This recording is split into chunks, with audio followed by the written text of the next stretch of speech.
And I came here in 1986 to run it for myself, and I signed the papers, and I was owner of the Red Barn Incorporated. People come in here for the experience, more so than I think anything else. And they love the fact that somebody's actually taking the time to listen. Maybe you learn in proportion to how much you listen and care. If you can find that balance between doing what you love that isn't really work, that might pay the bills, and can resonate with people and actually to some extent help people. Without my customers, I would be doing what I don't love, guaranteed. Central Maine CATV's coverage of the annual Leadership Luncheon is sponsored by the law offices of John and Mark Nail, located at 58 Elm Street, Waterville, Maine. Give them a call at 660-9191. Good afternoon. Good afternoon and welcome to T&B's Outback Tavern. On behalf of KV Connect and the Mid-Maine Chamber of Commerce, I'd like to welcome you here today. My name is Kim Linloff. I'm the President and CEO of the Mid-Maine Chamber and the Executive Director of the Central Maine Growth Council. And it's my pleasure to welcome you here to our second Leadership Luncheon. The Leadership Luncheon series is sponsored by Anthem Blue Cross Blue Shield and Kennebec Savings Bank. Our Leadership Luncheon series is new, and we ask for your feedback. To that end, we placed evaluation forms on your tables, and we ask that you please take a moment to complete them at the end of the speech. Also, the Senator has graciously agreed to stay a few moments after the speech in order to take photos with you at our Mid-Maine Chamber backdrop. If you do take pictures and post them on Facebook, we ask that you tag the Mid-Maine Chamber of Commerce and KV Connect, please. We want to invite you to some of our upcoming Chamber events.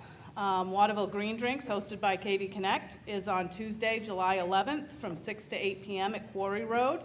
And the charity of choice for that is the Quarry Road, so all donations will be going to support Quarry Road.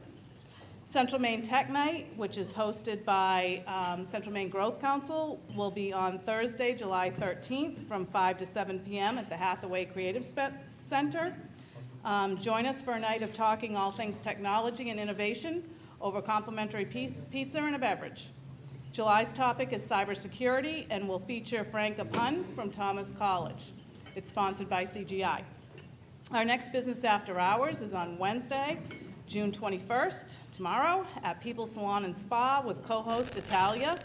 That's located at 18 Temple Street in Waterville from 5:30 to 7 p.m. Parking for this event is located at Head of Falls, which is where Senator Mitchell grew up. Our next business breakfast is on September 14th at 7:15, entitled Surviving in Today's Online Retail Environment. Brent Berger of Campbell's True Value, Bull Moose's Brett Wickard, and Warren Roberts of Warren's Office Supplies and the Paperclip will discuss what a small business can do to remain competitive against global competition. And don't forget to save the date. The 25th Annual Taste of Waterville is on August 2nd from 11 a.m. to 11 p.m. in downtown Waterville. For more information, you can keep an eye on our website, www.tasteofwaterville.com. And at this time, it gives me great pleasure to introduce my friend and colleague, Patty Cobb, with Anthem Blue Cross and Blue Shield, and she's going to introduce the Senator. Patty?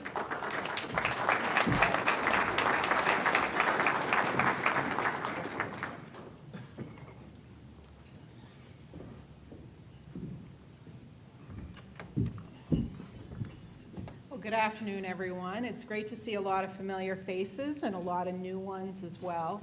And it's also a real pleasure for me today to introduce Senator Mitchell. George Mitchell served as the U.S. Special Envoy for Middle East Peace from January of 2009 to May of 2011. Much prior to that, he held a distinguished career in public service. He was appointed to the United States Senate in 1980 to complete the unexpired term of Senator Edmund S. Muskie, who resigned to become Secretary of State. He was elected to a full term in the Senate in 1982 in a stunning come-from-behind victory. After trailing in public opinion polls by 36 points, Senator Mitchell rallied to win the election, receiving 61% of the votes cast. Senator Mitchell went on to an illustrious career in the Senate spanning 15 years. In 1988, he was reelected with 81% of the vote, the largest margin in Maine history. He left the Senate in 1995 as the Senate Majority Leader, a position he had held since January of 1989. Senator Mitchell enjoyed bipartisan respect during his tenure. It has been said there is not a man, woman, or child in the Capitol who does not trust George Mitchell. For 6 consecutive years, he was voted the most respected member of the Senate by a bipartisan group of senior congressional aides. While in the Senate, Senator Mitchell served on the Finance, Veteran Affairs, and Environment and Public Works committees. He led the successful 1990 reauthorization of the Clean Air Act, including new controls on acid rain toxins. He was the author of the first national oil spill prevention and cleanup. Senator Mitchell led the Senate to passage of the nation's first child care bill and was principal author of the Low-Income Housing Tax Credit Program.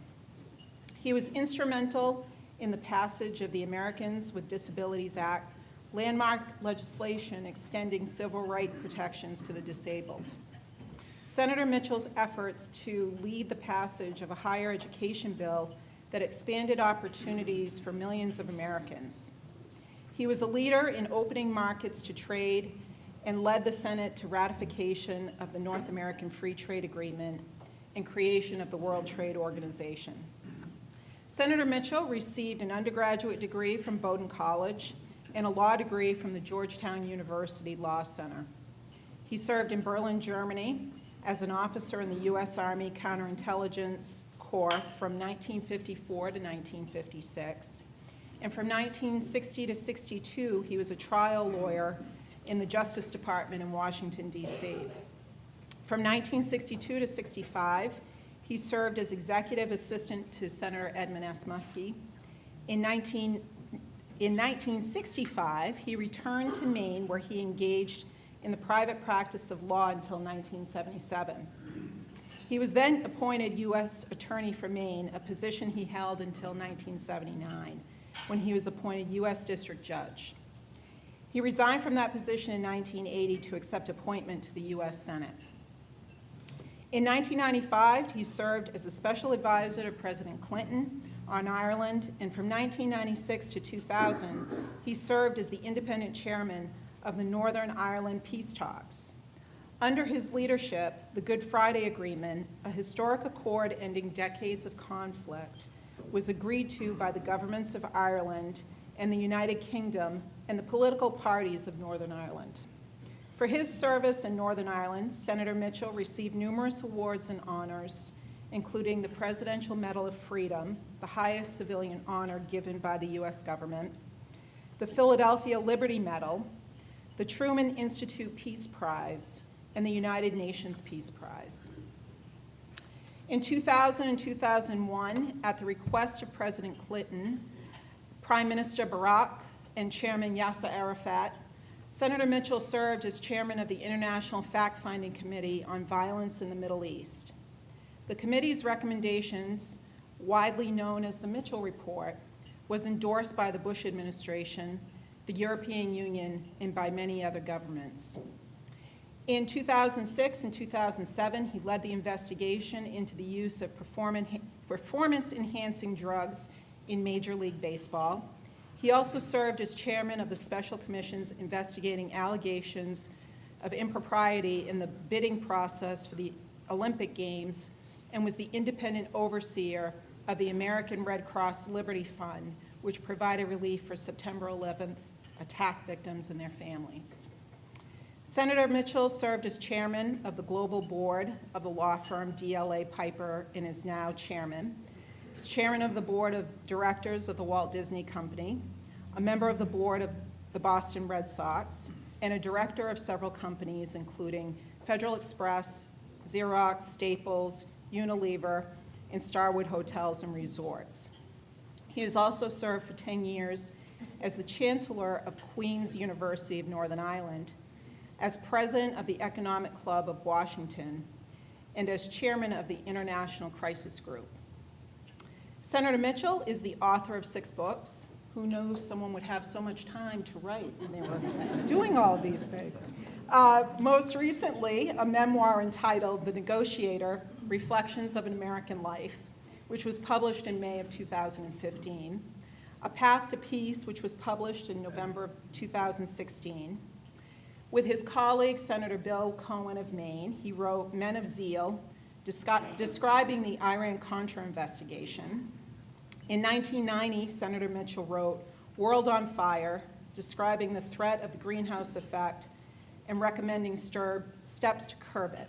In his next book, published in 1997, which was Not for America Alone, The Triumph of Democracy and the Fall of Communism. In 1999, Senator Mitchell wrote Making Place, an account of his experience in Northern Ireland. So he's definitely been around the world, and we're certainly happy to have him here in Waterville today. So please join me in welcoming Senator Mitchell.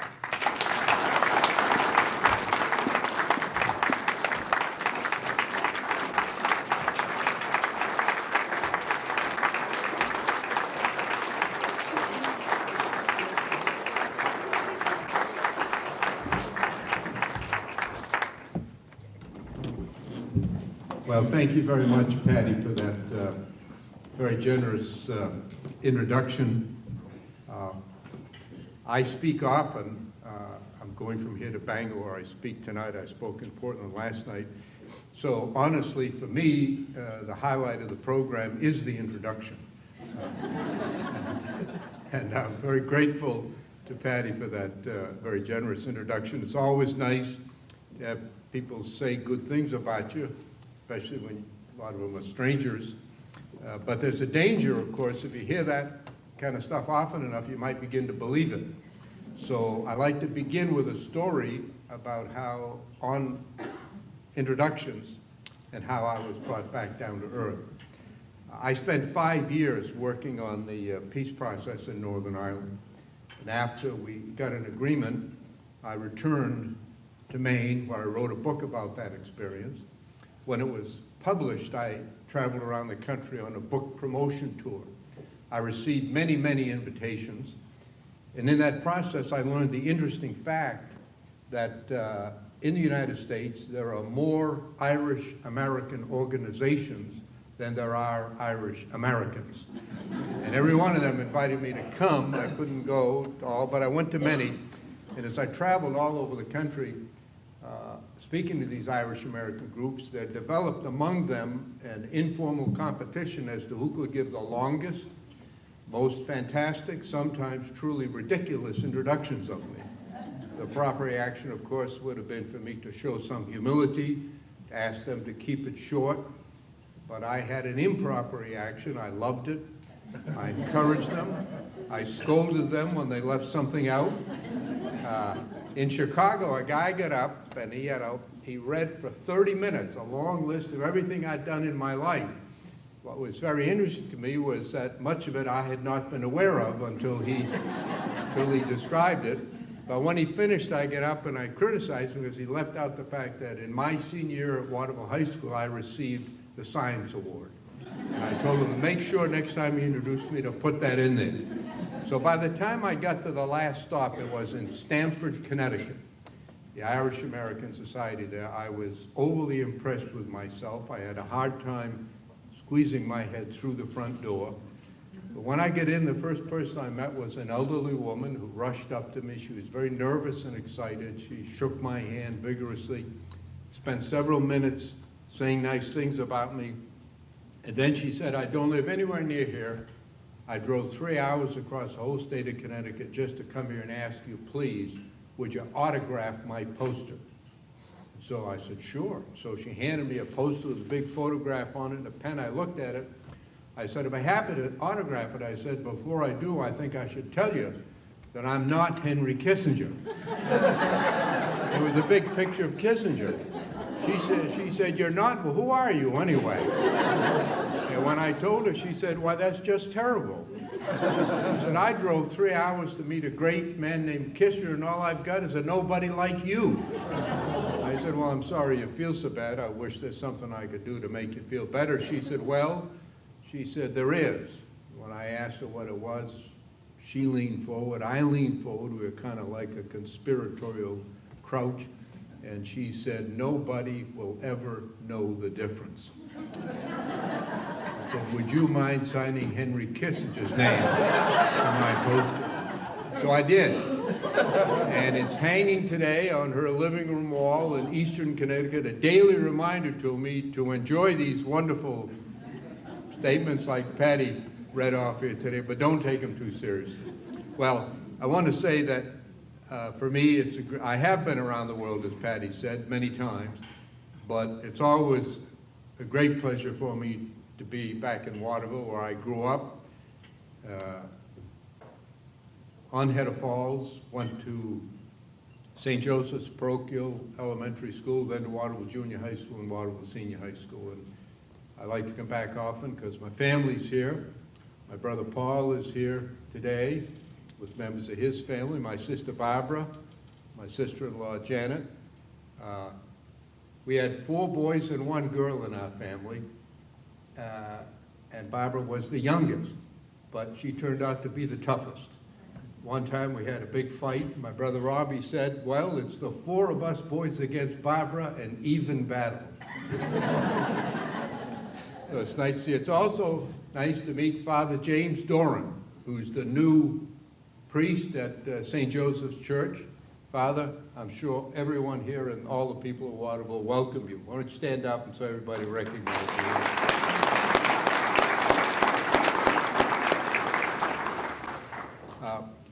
I want to speak just briefly on what I think are important economic issues facing our country. And then, as I indicated, as I was asked to do, I'll be glad to answer questions on any subject for whatever time permits. The United States, I travel all over the world. I just came back from a 2-week trip to Europe and the Middle East. There is, of course, a great deal of interest, not only in our political process, but everything having to do with our country. We tend not to focus on the fact that the United States is the dominant world power in both economic, military, political, and increasingly cultural ways, and so that people all around the world are interested in what happens in our country because what happens in our country affects them to a degree that most Americans don't feel about what happens in other countries. So I'd like to talk briefly about our future. The United States economy remains today by far the world's largest and the strongest.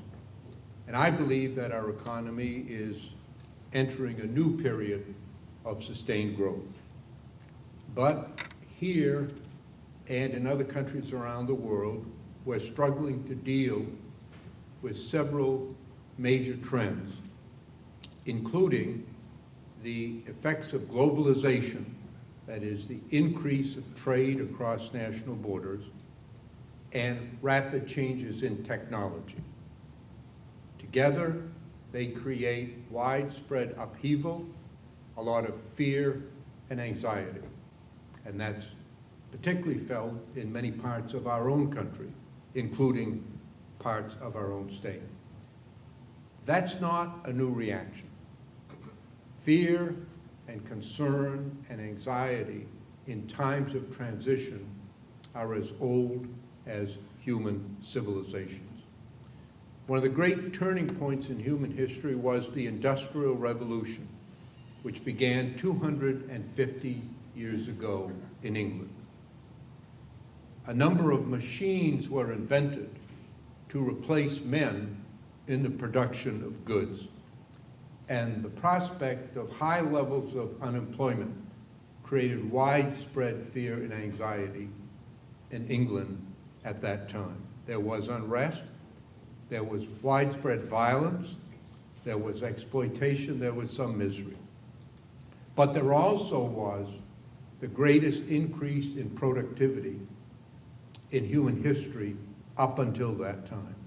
That created new jobs, new goods, new services, a much greater increase in trade than anyone had ever experienced.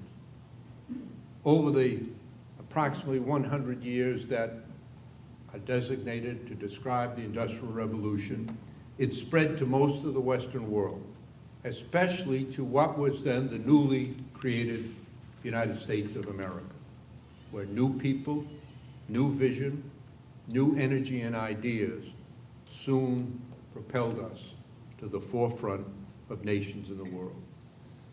I believe that the revolution through which we are now passing, the technological revolution combined with the increase in trade of goods and the movement of people across national borders, will be judged by future historians as significant a turning point in history as was the Industrial Revolution. Just think about how our daily patterns of life have changed so dramatically in the past decade by the invention of a single product, the smartphone. Everybody here has at least one. And what you do when you wake up in the morning, before you go to bed at night, and during the day, is different from what people have done in the 200,000 years that human beings have been on the earth. And the pace of technology is changing much more rapidly than in the past few decades. Technology is neutral. It can be used for benign and good purposes, as it is in much of our daily lives, or it can be used for destructive purposes, as it is also used. One of the effects of technological change combined with global trade has been the creation of more wealth than at any time in all of prior human history. But that has benefited a few, but it has not been distributed widely throughout all societies. And as a result, there are many Americans, many people, including many people in our state, who feel that they are not beneficiaries of this revolution, but rather are victims. And their pain, their loss are real and must be recognized and dealt with. Now, it's true that there are some job losses that result from trade agreements. So we have to do better and strengthen and improve future agreements. But it is also true that the vast majority of job losses in our country and around the world result from innovation, from new inventions, from advances in technology, in dynamic free market economies. Let me give just a few examples in our own history. There once was a small but thriving industry in which many men were employed, and it was mostly men in those days, in the manufacture of stagecoaches and horse-drawn carriages. There's not a person in America employed in that capacity anymore because of the invention of the automobile. No rational person would argue that our country's worse off. It's obviously much better off. But for the men, their families, and their small communities, where the stagecoach and horse-drawn carriage manufacturing industry simply vanished, it was a loss. And they had no one to help them make the transformation. Another example, taken from our own history, if you go down the coast of Maine, in almost every town there are huge houses that were owned by seagoing captains. There once was a huge business based primarily in New England of sea captains and their vessels and thousands of crew members who traveled the oceans of the world in search of whales, because whale oil was how lighting first occurred. And it was a thriving business. Many men were employed, and it vanished almost instantly when oil was discovered and we created a carbon-based economy that we now have. And literally thousands of men suddenly were without work and were left on their own and had to adapt. Now, That happens over and over again in history, and it is happening now in our own society. Now, what we have to do is not to try to recreate the past, not to try to go backward and somehow resurrect industries that are not going to survive technological change, but rather we have to figure out a policy which no country has yet done successfully, to continue to harness the benefits of technological change, but also to help those people who are victims of that change to acquire the skills necessary for the industries and the jobs of the 21st century. That's the real challenge that our country faces, and frankly, we're not doing it because it requires a national unity of purpose to make available to all of our citizens good health, good education, and most importantly, the skills relevant to the 21st century. We should devote our efforts to the growth industries of the future. And one of them, I believe, is in clean energy. It is without a doubt and beyond any rational dispute that in the course of this century, the world will transition away from a carbon-based economy. It is happening now here and elsewhere around the world. And already, the fastest growing area in job creation in the United States is in the field of clean energy. That's why the President's decision to withdraw from the Paris Accord was so unwise, because it effectively, if maintained, will hand to China the dominant role in innovation, technology, and production in the field of clean energy in the 21st century. That's a role that the United States ought to be playing. And the men and women whose jobs have been lost through technological change ought to be able to get the skills and the opportunities to participate in that growing economy. I think we can do it. We have faced many more serious challenges in the past, and we've overcome them. And despite our many imperfections in our own society, I believe the United States remains the most free, the most just, the most open society, not only in the world, but in all of the history of the world. And I strongly disagree with those who describe America as a nation in decline. Let me cite just a few facts to make my point.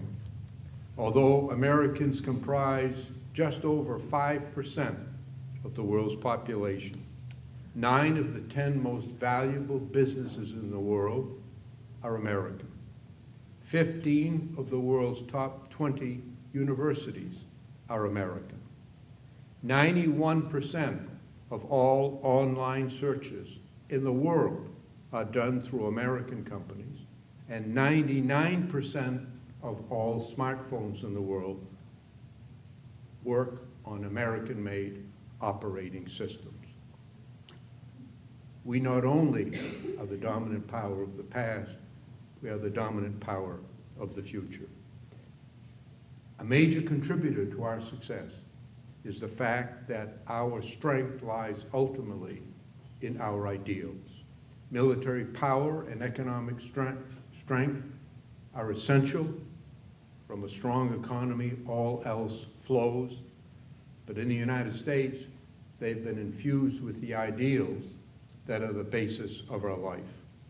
Not easily summarized, but surely they include the sovereignty of the people, the primacy of individual liberty, our highest value, opportunity for all of our citizens, an independent judicial system, and the rule of law applied equally to all, and crucially, to the government itself. It is our commitment to these ideals, not our race, not our religion, not our heritage, that makes us Americans. What is unique about the United States, unlike most other countries which were formed around homogeneous groups of religion or race, our commitment is to ideals. Our Constitution is more than just a compilation of laws and procedures. It's a statement of our ideals and of our values. We have a lot to be concerned about, but we have much more to be thankful for. And I speak to audiences all over the country, and I always close by saying, every day, every one of us ought to say at some point, thank God that I was able to be an American, either born here or become an American. Thank you all very much for having me here.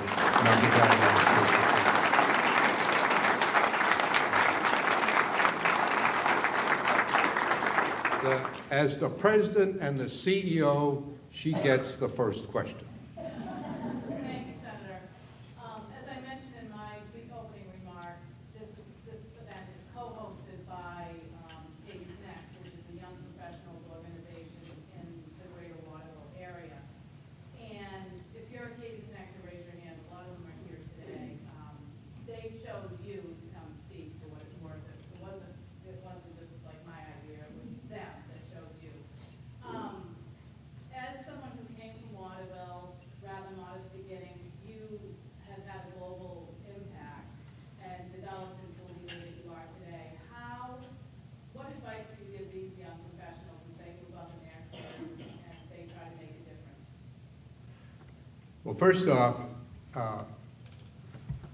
shortly after I entered the Senate, I was invited to go to the University of Maine at Orono to speak at a conference that was titled The Aspirations of Maine Youth. And it was a deeply worrisome event because the aspirations, particularly from youngsters in the rural areas, were quite low. And I said to the organizers, who were educators from around the state and from the university system, what do you want me to say? And they said, well, just get up and talk about your past, because these kids come from poor backgrounds too, and they need to see that someone can succeed despite coming from a poor background in a small town in Maine. And I did, and that led me to visit every high school in Maine. I spoke at the graduation of every high school in Maine while I was in the Senate. It took me 15 years, because of course they all graduated on the same 2 weekends. So you gotta hustle for 2 weeks every June to get around. But in the course of it, I met thousands of Maine youngsters, and I saw over and over again mirror images of myself at their age: insecure, uncertain, no real purpose in life, and lacking in self-confidence and esteem. And so I set out to do something about that, and I've since created a scholarship program, which I do want to mention, that we give a scholarship to a graduate from a high school, a graduate of every high school in Maine every year.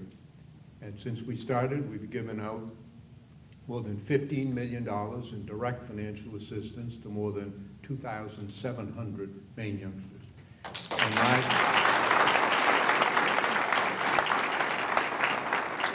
And in early August, we have a lunch at the University of Maine at Orono where that year's scholars comes, about 130 public high schools in Maine.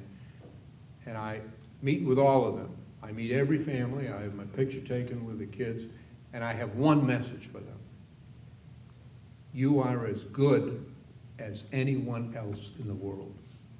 There's too much talk by some in our state about our schools aren't good enough, our kids aren't good enough. We can compete, anybody from Maine can compete with anybody else in the world. What you need is self-confidence, what you need is vision, what you need is to aim high, not to fear failure. The only person who has never failed is a person who's never tried. And that's my message to kids and all the people of Maine. Any child of Maine who has the opportunity and the talent and the energy and the ambition and drive ought to be able to go as high and as far as their talent and their willingness to work and their willingness to take risks will carry them. And I believe that to be true. I was one who didn't have self-esteem for a long time in the early part of my life. But I was, and I had a lot of helping hands, and I think all of us should be helping our youngsters, not just here, but around the state, to reach as high and as far as they can. The opportunities will come. Most of what's happened in my life has been accidental. Things have come up that I didn't anticipate, didn't seek, and they represented in some cases a risk, but I took them. You have to be willing to risk, you have to be willing to fail in order to succeed. I thought it very interesting when Amazon acquired Whole Foods just this past week. The owner of Amazon, now about to become the wealthiest man in the world, was asked about it, and he described the many failures that he's had. He said, people talk about my successes, but nobody talks about my failures. And he detailed several innovations that he tried that had not worked. And the point he was making was that if you don't try, if you're not willing to risk failure, you're very unlikely ever to succeed. Any other questions? Yes, Senator. Yes. The House of Representatives passed a health care bill, and now we know that behind closed doors, the Senate is working on a health care bill as well. What do you think the answer would be to a fair health care bill for America? Yeah. Well, first off, I know how difficult it is to manage the Senate. I did it for 6 years. By far the toughest job I ever had. And I know and like and regard as a personal friend Senator McConnell. But I believe the process that is being followed in the Senate now is wrong and inappropriate, inconsistent with the past practices of the Senate, and inconsistent with the whole notion of democracy, which of course is based on openness, transparency, and public discussion and debate. The Senate is now nearing, apparently, a vote on a health care bill that many members of the Senate have not yet seen, and no member of the public has seen. It's truly extraordinary. I mean, the Senate process contemplates open public hearings. Committees discuss and debate bills, they report bills, they have hearings where people from all walks of life are invited to come in and express support for it or opposition to it. So we get the benefit of democratic debate, from which we believe that the best answer will emerge. And I think doing it behind closed doors is inappropriate. I think that it is inevitable, I believe, that our country will join 99% of all of the other countries in the world in establishing a universal system at some point. We've already begun to move in that direction. Medicare is widely successful, although it was opposed at the time it was created vigorously on ideological grounds. You can't find an elected official or a candidate for office anywhere in America who stand up and say he or she is in favor of repealing Medicare because it's so deeply embedded and popular in our society. And I think eventually that's going to be extended to the full society. Probably not possible now on political grounds, but I think movement in that direction will continue. And ultimately, I think within the lifetime of many of the people in this room, maybe not me, but or my brother Paul, but the rest of I think it will happen. And I think it will be I think a beneficial thing for most Americans. Your attitude has to depend on how you view healthcare. Is it a right or not a right? And I think it is, and I think most Americans are entitled to it. So I hope that will happen. I think it's unlikely, but I think there will be movement in that direction consistently over time. Yes. Yes, good afternoon. Welcome. Thank you. And I agree with everything you had to say. Thank you. My question is, you've had an extremely fruitful lifetime in terms of human span. Yeah. My question goes back, though, in terms of your efforts, both in Belfast and in the Middle East. Yeah. Both notable achievements on the international arena. Do you have any comments in terms of how difficult each of those were and how you feel about the results of what you were able or what was able to be accomplished as a result of both of those efforts? Right. I was involved really in efforts to resolve 3 major international conflicts, less so in the Balkans, but I was involved there to some extent. It was an imperfect result, but an improvement, an end to the war, an improvement, although it's still a very volatile area, has been for many centuries, of course. In Northern Ireland, it was a conflict that many people date back to 800 years to when the British first gained domination over the island and the people of Ireland. It was very difficult. As I said, I was there for 5 years. I chaired 3 separate sets of negotiations. There was quite a great deal of violence before I was there, and although ceasefires were declared during the process, they were routinely violated. But fortunately, due primarily to the leadership of the political leaders of Northern Ireland and the people, an agreement was reached. It's fashionable in our society and in most other democracies for people to be critical of people in politics, demeaning, and God knows much of it is earned.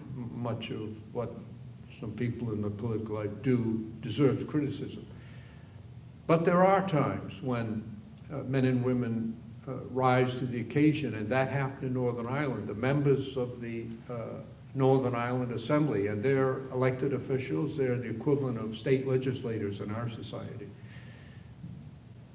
Very courageous. That they had been involved in conflict all of their lives. Many of them had been victims, shot.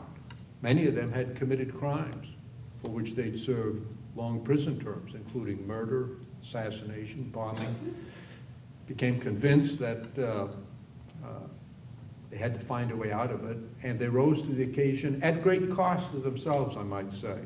Some of the political leaders who signed the agreement, their careers ended almost instantly. Many of them were victims of attempts at assassination, were injured, wounded. During our negotiations, 2 of the delegates were murdered.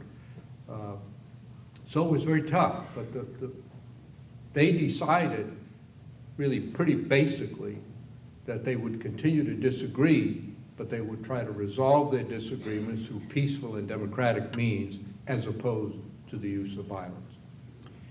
In the Middle East, it's quite a bit more complicated. While I was in Northern Ireland, I thought nothing could be more complicated. But I spent a couple of years dealing with the Israelis and the Arabs, and by then the Irish seemed very easy and pleasant to deal with. It's very tough and complicated, but I do believe, and my most recent book is on this subject, that there will be an agreement, primarily because it is so much in the self-interest of both sides to end the conflict. I'd encourage you to go onto your computers and pull up a speech that President George W. Bush made in Jerusalem in January of 2008. He got together the leaders of the government of Israel and the Palestinian people, and he basically said to them that they should each be interested not only in their success, but in the other success, because that's the only way they could get what they want. Essentially what he said to the Palestinians is, you don't have a state, and you want one.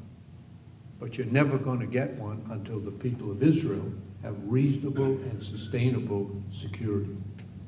To the Israelis, he said, you have a state, very successful, but you don't have security. People of Israel live in constant fear and anxiety. And you're not going to get that until the Palestinians get a state. So he said, the only way you get what you want is to help the other get what they want. And I think ultimately, nations, like people, act out of self-interest. And I think their self-interest, the self-interest of both, lies in getting an agreement despite the enormous political difficulties in each society to doing that. I think that sooner rather than later, there will be courageous leadership on both sides that is willing to take the enormous political risk that accompany getting into peace negotiations and reaching an agreement. But I think it will happen. And I hope it happens soon. I saw where the president's son-in-law has gone over there, and I really, truly wish him well and hope that they're able to get an agreement, because times and circumstances change. It's a different place now than it was 7 years ago when I was there. And that was a different place from what it had been 10 years before that.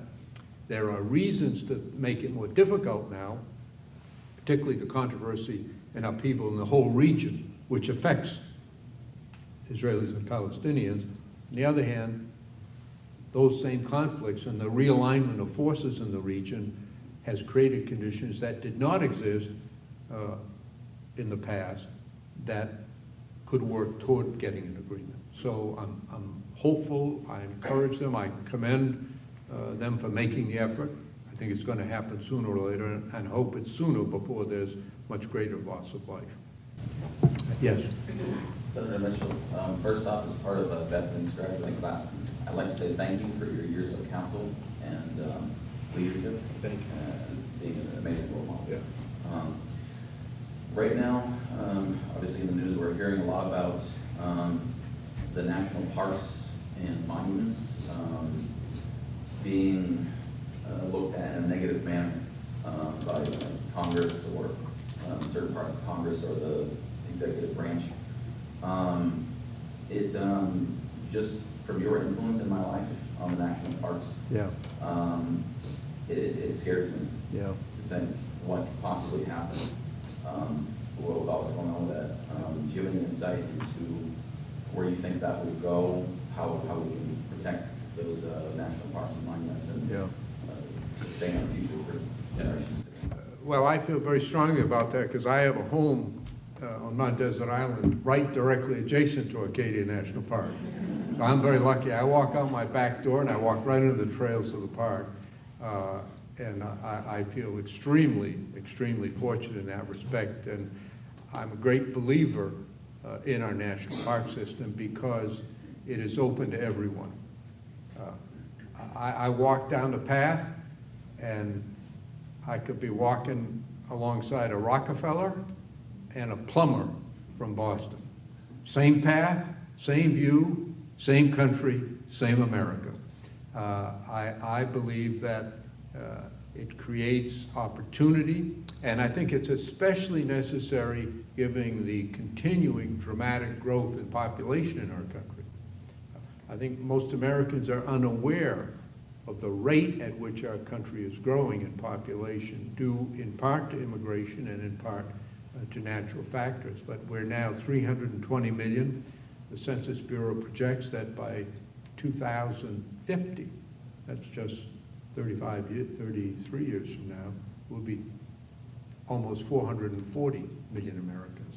And the pressure on development will continue to grow. I think our national park system enables every American, of the most modest means to the highest means, to have access to the beauty and the natural surroundings that in which we live and which are so much a part of our lives. So I wrote the legislation and had it enacted that created for the first time a boundary on Acadia National Park. That's how I started going there. And I was a very strong advocate of maintaining our national park system for the benefit of people all over the country. I think it's of critical importance for all of our people. Here in Maine, we have a lot of natural beauty. You don't have to go to Acadia National Park to have natural beauty.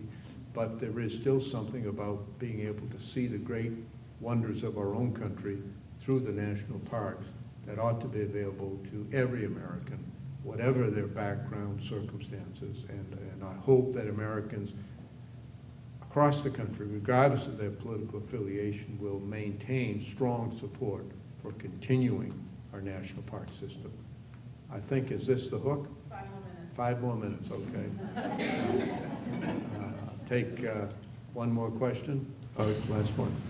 Senator Mitchell, the current global trade system obviously owes a lot to your political work, and your talk today certainly was a resounding defense of it. But how would you answer the populist clarion call that a system of bilateral trade agreements can secure to the United States the benefit of global trade without exposing us to the risk of that multilateral agreements pose? Yeah. Well, first off, I thank you for the credit, but it really goes back to the post-World War II period.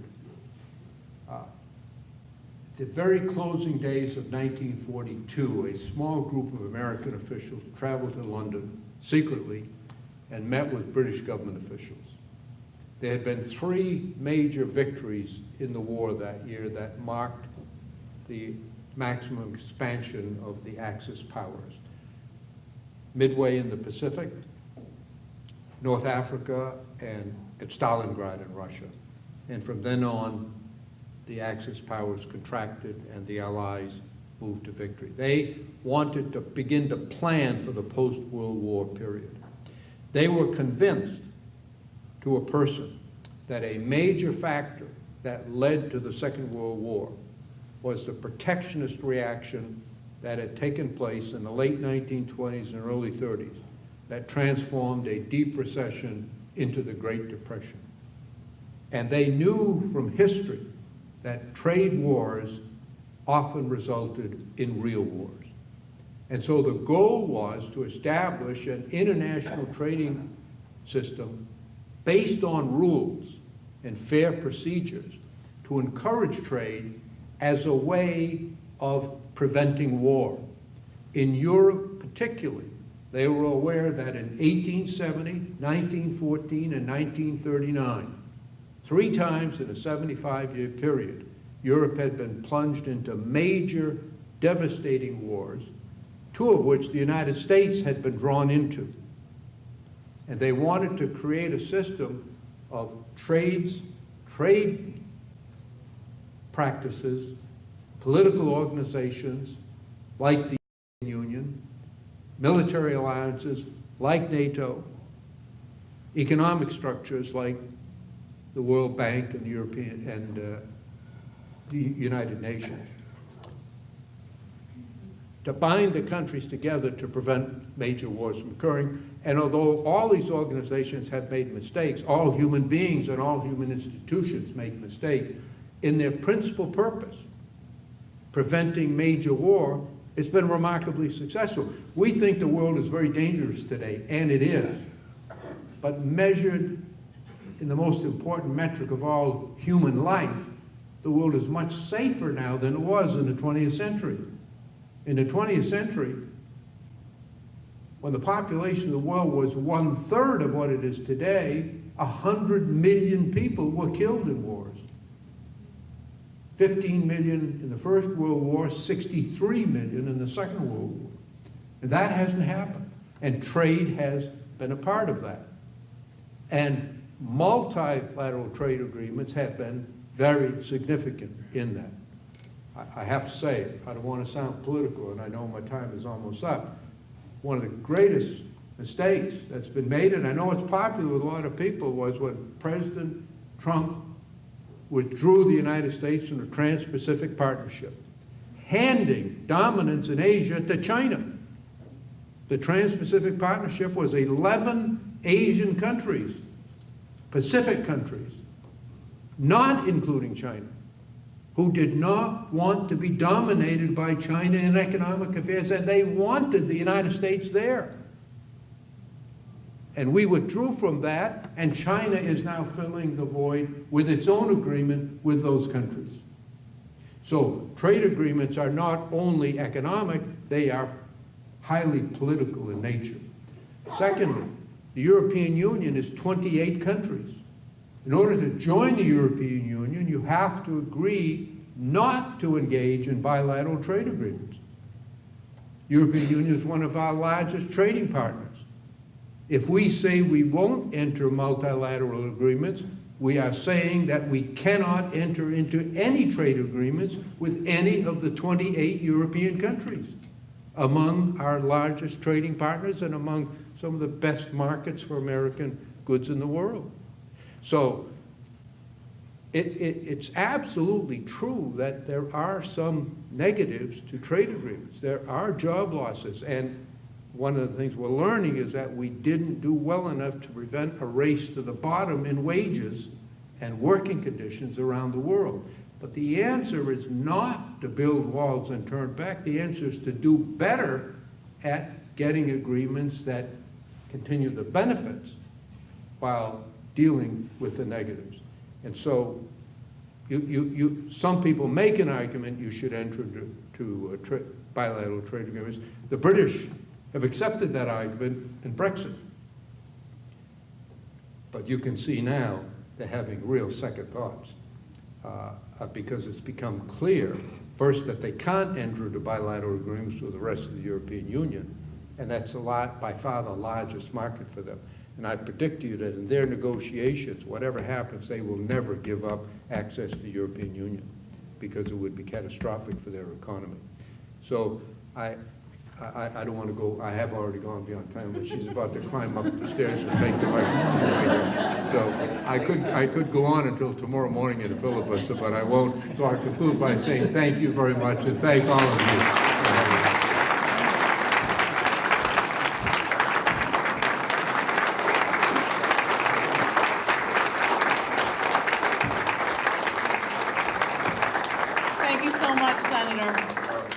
On behalf of KB Connect, Mid-Maine Chamber, and the entire region, we're so grateful for everything you've done for us and globally.